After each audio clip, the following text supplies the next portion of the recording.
खातून ने मुझे ये बात बताई।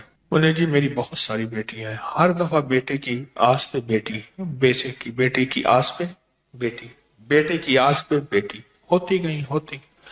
अल्लाह ने बहुत सारी बेटियों के बाद फिर 2 बेटे दिए।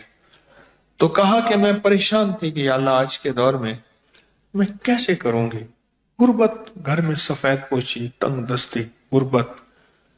तो कहा कि मैंने किसी ने, बूढ़ी खातून ने मुझे बताया, कहने लगे कि मेरी वालदा कहती थी जो बंदा रोजाना सूरत बकरा पढ़ता है उससे 7 चीजें ऐसे दूर रहती हैं, उससे 7 चीजें ऐसे दूर रहती हैं जैसे कि लाठी से दुश्मन या सांप।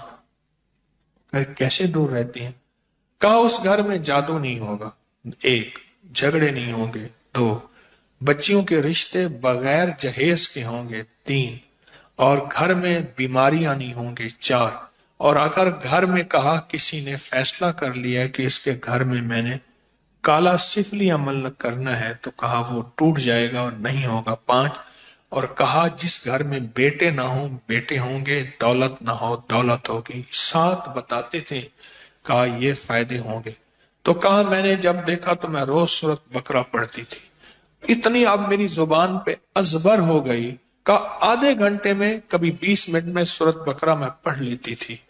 कहा कि कुदरत का निजाम है, यूं बेटी की उम्र शादी की हुई, यूं रिश्ते आना शुरू हुए कि बाजी हमें जहेज नहीं चाहिए, कुछ नहीं चाहिए, कुछ नहीं चाहिए। और कहा बेटियां ऐसी, उसने मुझे ऐसे हथेली करके कहा, करे हथेली पे जैसे फूल रखते हैं ऐसे फूलों की तरह बेटी अपने घरों को जाती गई। सूरत बकरा पढ़ती गई, मैं रोज सूरत बकरा पढ़ती।